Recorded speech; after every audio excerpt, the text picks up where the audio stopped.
You're watching the Wellness Hour, news that makes you healthier. I'm Randy Alvarez. Today's topic, and it's a special edition today, we're talking about rhinoplasty, what you need to know if you or a loved one is considering any type of rhinoplasty, facial plastic surgery, or chin implants. In fact, here's a sample of Dr. Greco's work. What many people don't know is that rhinoplasty, according to plastic surgeons, facial plastic surgeons, is one of the most technically demanding, artistic things that they do. And some people even say you have to get it right the first time. Well, with us, we have Philadelphia's go-to facial plastic surgeon and go-to rhinoplasty, Dr. Greco. Dr. Greco, welcome to the program. Pleasure to be back, Randy. I should say welcome back. You know, we were in the green room, and you're showing me photo after photo after photo, and I want people to know I'm not siding with you or endorsing you on this program, but I told you, these are some, and I've had a lot of plastic surgeons on the show, and they may not like that I'm saying this, but these are some of the best, if not the best, rhinoplasties I've ever seen. It's very nice. I appreciate that. And these are all on your website? They are. Because we probably won't be able to get to all of them. I know you brought a stack of them, and I hope they stay around to look at those. But for people that don't know you, you're a board-certified facial plastic surgeon, board-certified in ENT or otolaryngology. So who do you see? All you do is faces. Who's your typical patient? Typical patient, Randy, is at the younger age group, it's patients that don't like their nose or they don't like their chin. The features of the nose that patients don't like are the bridge being too high or having a hump. They don't like their nose. The tip of their nose in particular doesn't have definition that they like it to be. Some feel that their nostrils flare too much. Some of it may have been in an accident and they have a crooked nose now, and that bothers them aesthetically as well as functionally. Chin implants are also very popular in this age group because many times patients don't realize it, but when they come in for the consultation, they're looking at their nose. But when I take a profile picture of them and we start doing the video imaging on them, they start looking at their chin and they see the improvement that can occur from, augmenting the chin. Okay. As we go a little bit further up the scale, aging scale, we start getting into patients that are more interested in some of the minimally invasive procedures. The fillers to help fill out lines. We do a lot of volume now with minimally invasive procedures. Instead of chasing lines, we're now looking at putting volume into the face, which really helps to restore the volume that's being lost as the face ages. Okay. And then, when we start getting in the 50s and 60s, we start getting into patients that really aren't going to benefit from the volume because of the skin envelope just is, unfortunately, has aged. It's lost its elasticity, and therefore there are procedures necessary to tighten that skin envelope. Now, at the top of the show, we said you're the go-to facial plastic surgeon. You are known in Philadelphia for the natural-looking facelift as well. I mean, we've had you on the program before talking about that. One of the things I love to hear from my patients, Randy, is when we see them after surgery is over with, and I have their before and after pictures on the video imager, and they're looking and they got that smile in their eye. Every once in a while, you might see that little collection of tear in the corner of the eye, or the significant other is just smiling and really, feeling good for their partner. They see the difference and it's dramatic. Yet they tell me that their friends don't recognize that they had actually any surgery done. So you could do a facelift and nobody would know, possibly? Yes. Really? Absolutely. And what they do is some people are very, very, very, they're very keen to that stuff. But a lot of my patients' friends just look at them and say, you really look good, or you just don't seem to age. You just really, really look good.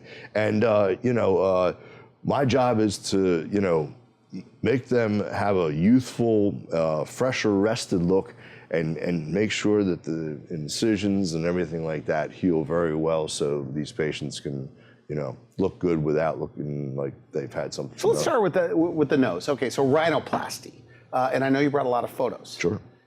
So tell me what So this represents like typical patients you see all the time. Sure. Okay. Sure. So I want to show you this patient here. Okay. This patient here is our first case, Randy, and what it does is it shows that this patient is not pleased with the general shape of her nose. She had surgery done before. And the thing that's bothering her the most are several things. So for this particular patient, what she's concerned about is she has this hanging columella, or the bottom portion of the tip of the nose is hanging down too much. Okay. And this is going to only get worse. And that bothered her? It did. It did. Okay. And she also noticed that over the last several years, this was a progressive thing. So she was seeing it getting worse and worse and worse. Okay. Now with that was the bridge of her nose. The bridge of her nose is kind of deviated to one side, as you can see. Okay. And this was associated with a breathing problem. Okay. Now, I want to show you something. This is the after picture. Mm-hmm. And what I want you to do is, before you look at the nose, I want you to take a look at the eyes of the patient before and after, and tell me if you think that there is more of an expression to the eyes afterwards. Yeah, that's a good point. Okay, so there's an old saying in our business, Randy, that I see all the time. Yeah. A good rhinoplasty is found in the eyes of the patient. Really? You know, just by making the nose more proportional with the rest of the face, the eyes become more prominent, and the beauty of the eyes become more prominent. The expression that the patient possesses probably is a reflection of some inner confidence, inner beauty that they feel. But a good rhinoplasty is found in the eyes of the patient. So in her before, a little bit tilting to her right. Yep. That little tip here was falling, Yep. so you just kind of picked that up. Yep. Redid that. Can you see that on the? Yeah, it is. It's subtle. Yep. But it's good. But also you can see that the nose is straight, correct? Yes. And now she has a very good airway also. And this is so she can breathe out of it as well. Exactly. Okay. Now let me show you the profile to this patient. All right. Even though I like the front view, but the profile is really unique. Okay. So this is the before patient. All right. And what you're seeing here is what happens with a lot of rhinoplasties that have been done.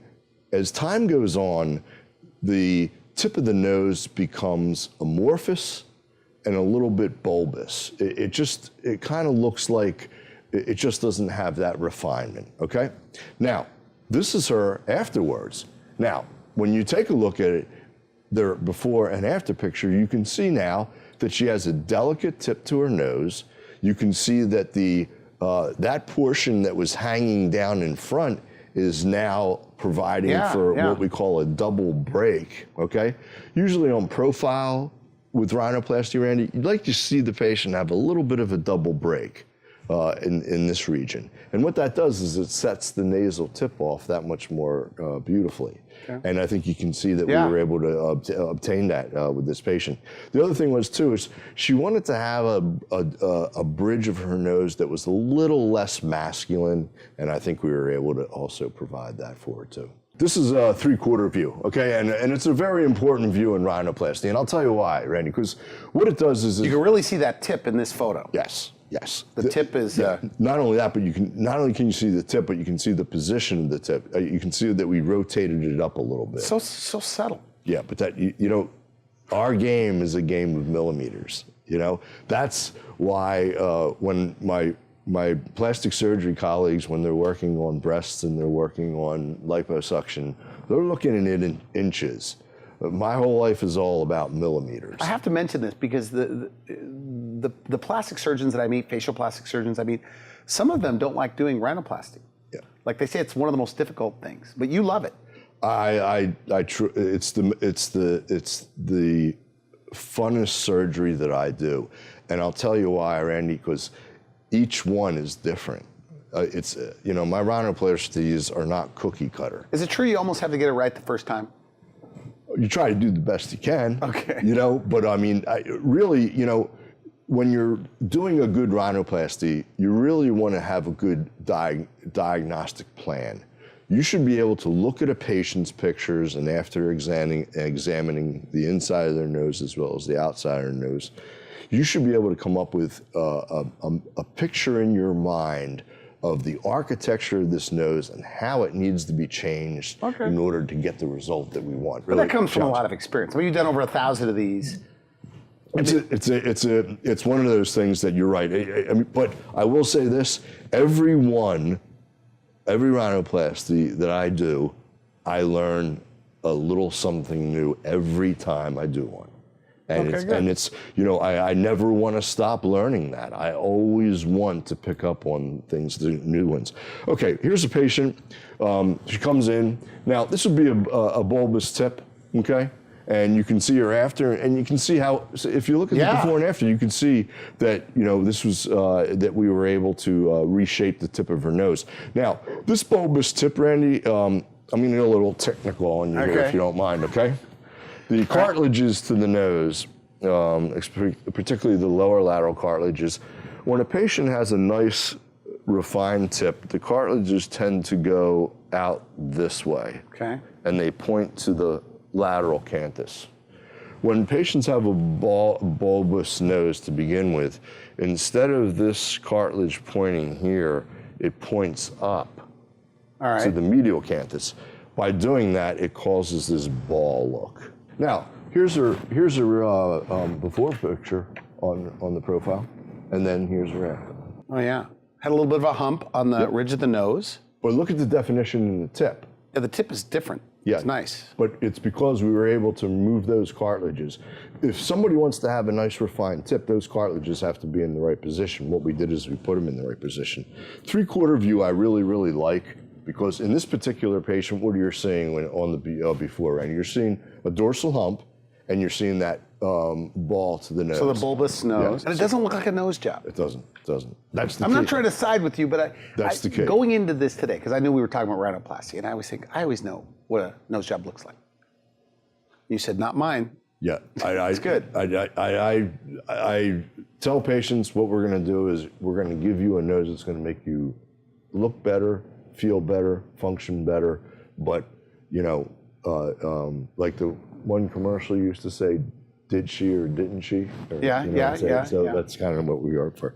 Now this gentleman here, you know, trauma after he had a injury to his nose. Yeah, totally different. And then here is his front view. Now we should mention, you know, in the green room, you handed me papers to read, and people that you fixed their nose, for some people, it was life-changing. Yeah.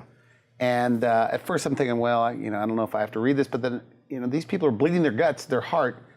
And one woman in the front seat of a car, she said that on a date, she was worried that her date was going to see her profile. Yes.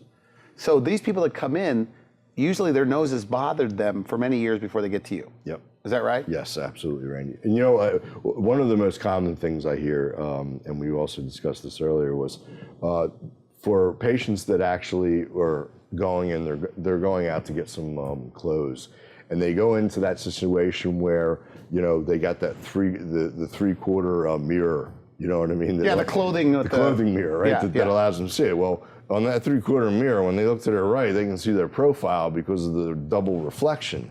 And a lot of times, you know, it's funny. I hear a lot of patients say they just step away and they keep on moving back until the only thing they're looking at is the front view, and that's it. You know what I mean? So one woman wrote me a letter one time. She goes, "Thank you for allowing me to rediscover the 3/4 mirror again," because she can now look at her profile and and see what she wanted. Okay, so good.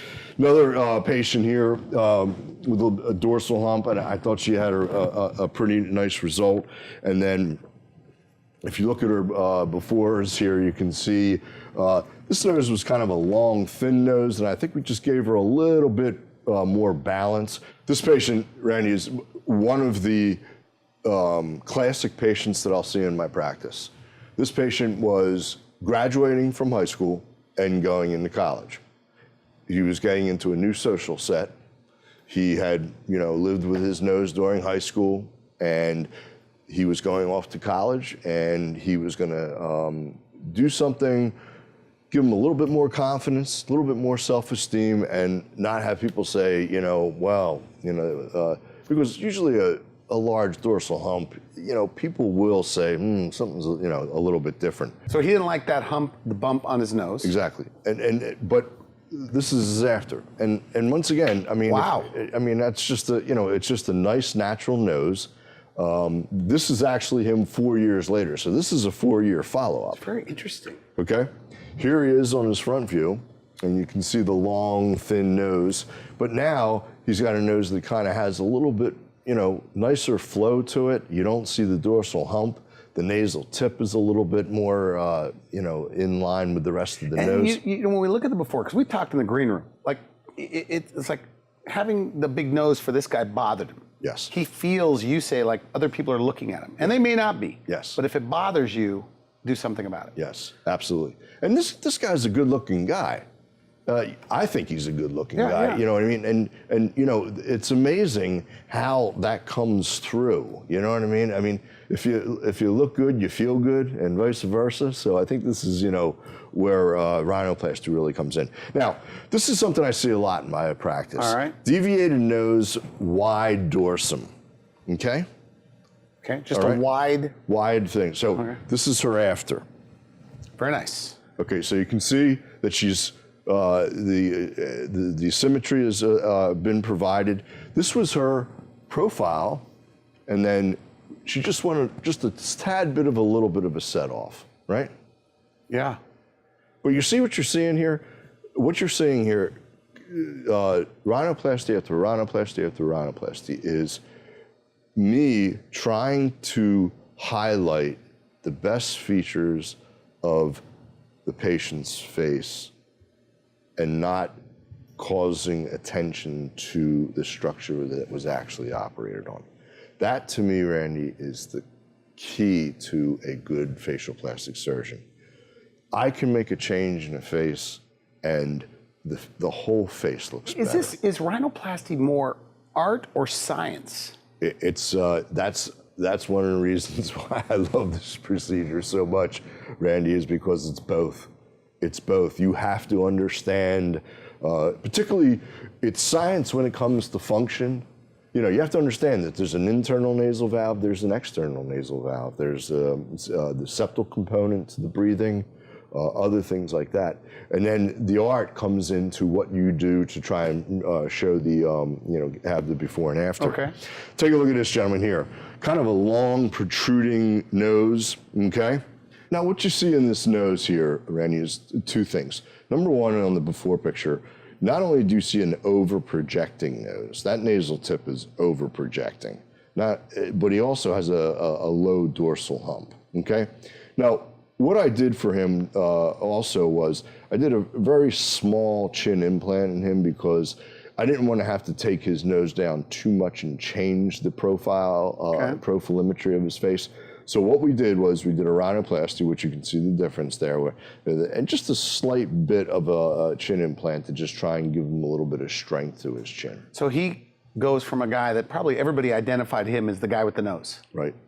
To now it just kind of blends into his face. That's right. Patients like this too, Randy, when the nose projects in the central portion of the face, they tend to have a sloping forehead and a weak chin. That's a very, very characteristic feature of many patients' faces when they have a projecting nose level, a weak chin and a weak forehead. By placing an implant, you can really help to balance that. So one afternoon, it's all changed. That's it. And their whole life can change. For some people, you say that this is like a new beginning. This meant a lot to this gentleman. This meant a lot to him. He's a good looking guy, really nice guy, a complete gentleman. And it's neat to see this sort of, that transformation. This is one of my favorite patients. He's a great guy.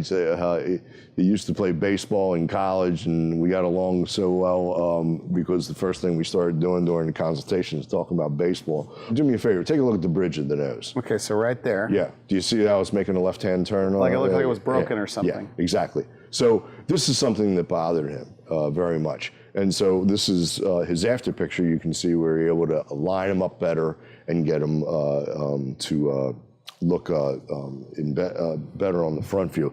This is his profile view, okay? So what I did was we gave him a little bit of a chin implant and did a little bit of submental liposuction and just give him a little bit of a cleaner jaw, and then it kind of blended subtly but nicely with his nose. Nice. All right.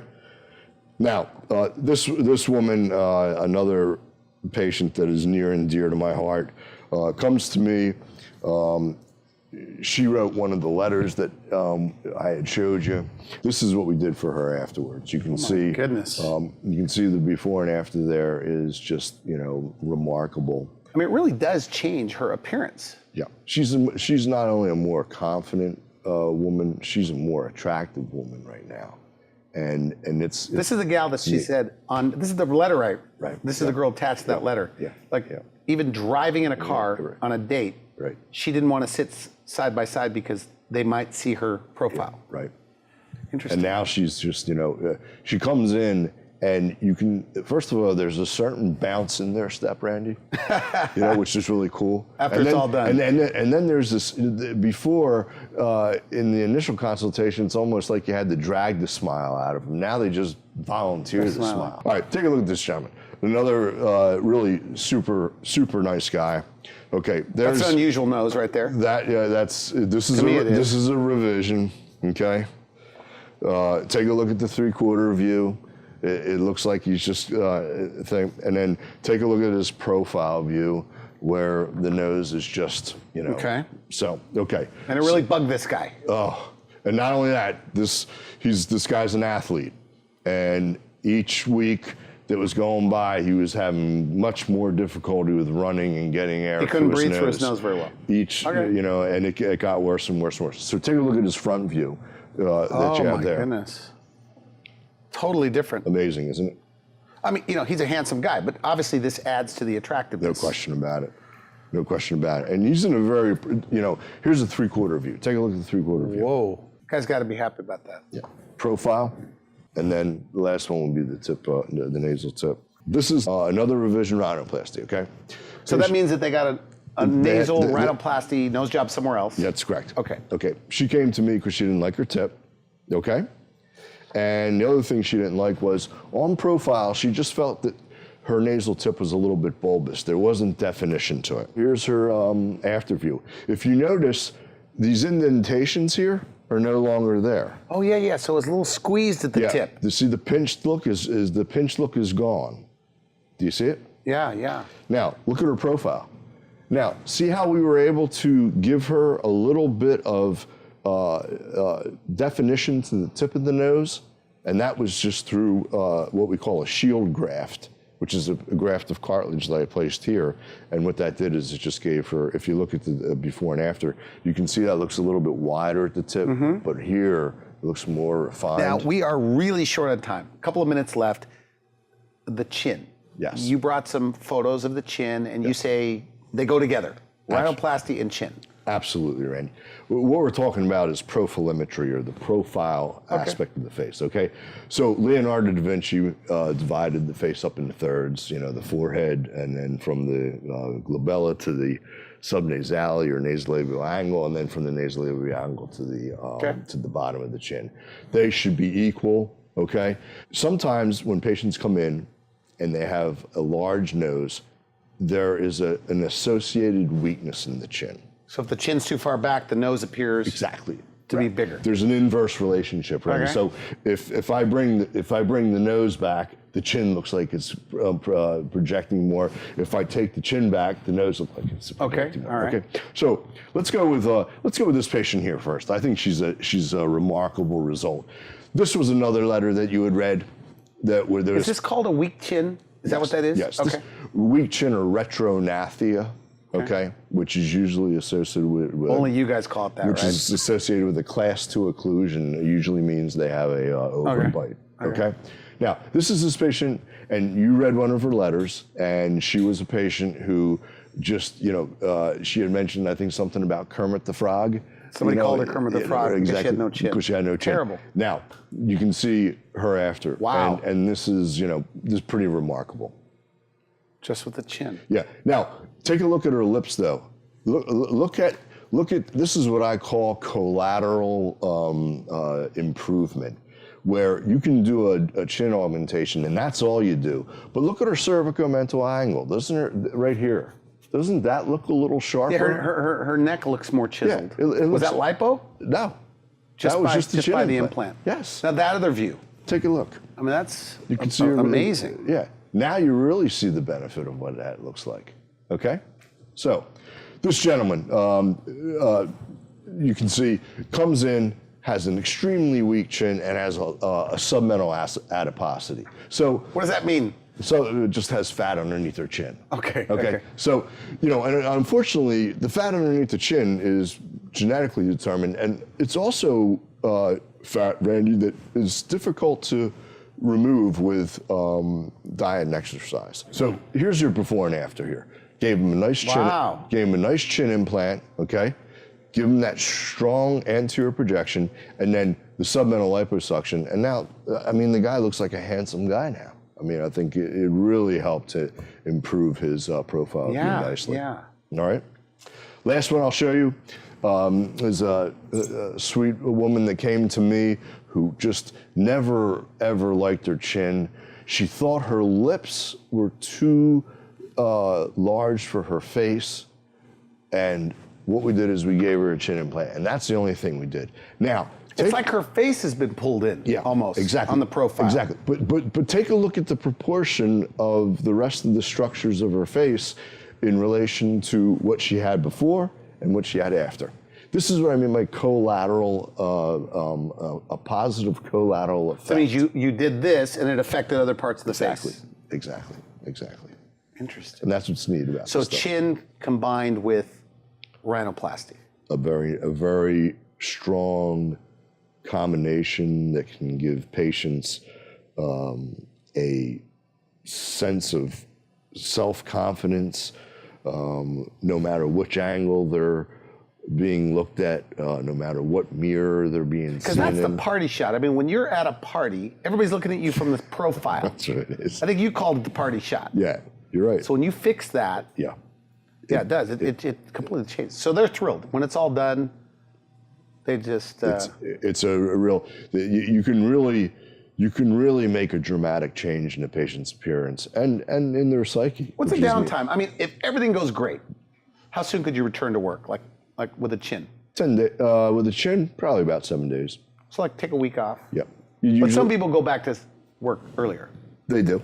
They do. You know, I always ask patients, Randy, if they have a behind-the-scenes job, they can get back as soon as they want. Okay. Great stuff. All this is on your website. I want to thank you for coming on the show. It's always a pleasure. So Randy. final message, if you don't like your chin, weak chin, your nose, come in for a consultation. Absolutely. And you're going to show them imaging We're in gonna show 'em advance what it's going to look imaging. like. And let me tell you something. Video imaging, particularly when it comes to the profile of a patient's face, is so helpful to the patient to get a good appreciation for what they'll look like. And a lot of times we might even end up doing a little liposuction. On the neck. All right. I want to thank you for coming on the show. Great stuff. Great. We appreciate you having me here. You've been watching The Wellness Hour. I'm Randy Alvarez for now. I wish you could help. Thanks for watching The Wellness Hour, the leader in medical news with your host, Randy Alvarez, the authority on health issues.